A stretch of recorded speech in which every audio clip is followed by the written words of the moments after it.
widzowie. Dzisiaj zrobimy sobie poradnik, jak ustawić w Live for Speed kierunkowskazy pod dowolny klawisz, ponieważ standardowo są one pod klawiszami 7, 8, 9, no i 0. A my zrobimy tak, raz, żeby były pod dowolnym klawiszem, a dwa, żeby jednym klawiszem można było włączyć kierunkowskaz i potem go wyłączyć. Więc zacznijmy sobie.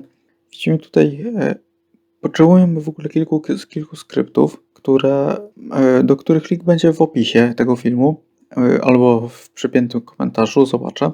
I to jest tak, potrzebujemy sobie zbindować najpierw te przyciski, więc my tutaj po ukośniku mamy komendę Ctrl F10, czyli pod Ctrl F10 będziemy mieć coś, Run Press 07. Ta komenda po przyciśnięciu w Live for Speed przycisku Ctrl F10 takiej kombinacji uruchomi nam plik o nazwie Press07. Następnie mamy przypisany zamiast tego Ctrl F10 mamy baton 132. W moim przypadku jest to jeden z przycisków na padzie i jest to strzałka w lewo w moim przypadku, ponieważ używam pada od Xboxa One. Ta komenda w drugiej linijce dosłownie mówi, jeżeli się naciśnie przycisk 132, to wciśnij Ctrl F10, przez co wykonywane jest to. Przejdźmy sobie do kolejnego binda. Trzeba jeszcze zrobić bind 7. Bind 7 różni się jedynie tym, bo to jest pod ten sam przycisk, że ma press 7 odpalić nam. Te dwa bindy polegają na tym, że jak wciśniemy strzałkę w lewo, w moim przypadku, to najpierw włączy nam się kierunkowskaz, a potem zostanie zbindowany właśnie wyłączenie kierunkowskazu, że jak jeszcze raz wciśniemy, to żeby nam się wyłączył. Jeżeli wyłączymy tym samym przyciskiem tego binda, to z automatu przypisywany jest znowu ten drugi bind, czyli włącza nam się, żeby kierunkowskaz mógł zostać tym przyciskiem włączony. Następnie tworzymy sobie plik press07 i w pierwszej linijce mamy press 0, czyli mamy tutaj wyłączenie kierunkowskazów całkowicie, ponieważ w Live for Speed osobny przycisk służy do wyłączenia wszystkich kierunkowskazów, a innymi się włącza konkretne, czyli kierunek w lewo, w prawo, no i awaryjne, a potem mamy Run Bind 7, czyli właśnie to przypisanie, żeby można było uruchomić znowu pod tym samym przyciskiem kierunkowskazy. Następnie mamy Press 7. Press 7 no to jest uruchomienie kierunkowskazu, a następnie jest bindowane, żeby po wciśnięciu tego przycisku raz jeszcze wyłączył nam się kierunkowskaz. Jest bindowane też, żeby nam wyzerowało 8 i 9,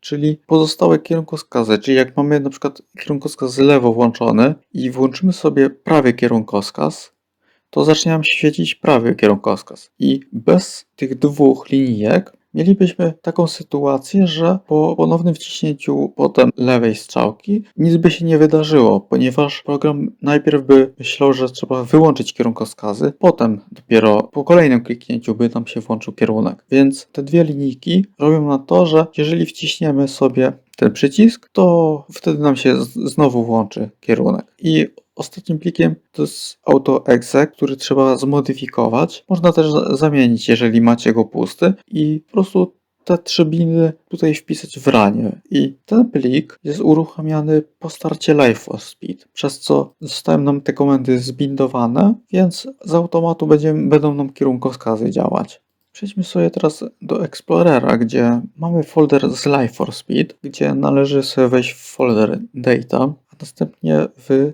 Script, gdzie należy wkleić plik AutoExe lub zmodyfikować, jeżeli mamy tam jakieś inne rzeczy, a następnie wkleić również nasze bindy, no i te pliki press. To już jest wszystko, co trzeba zrobić. Kolejnym takim krokiem no to jest po prostu uruchomić Live for Speed. Jesteśmy już widzowie w Live for Speed w ustawieniach i jak tutaj widzimy na samym dole, mamy tutaj już Ctrl F10, F11 i F12, pod które przypisane są już te przyciski odpowiednie. Są to przyciski pada. Są również komendy, które uruchamiają nam kierunkowskazy, więc po przyciśnięciu przycisków pada po prostu to sobie tutaj działa. I te wszystkie pliki, po prostu link do nich macie w opisie. Także można sobie wejść i pobrać. Jeżeli się spodobało, no to oczywiście zostaw lajka. Jeżeli się nie spodobało, to daj łapkę w dół. Napisz, dlaczego uważasz, że to jest nie w porządku. No i zostaw komentarz dla zasięgu.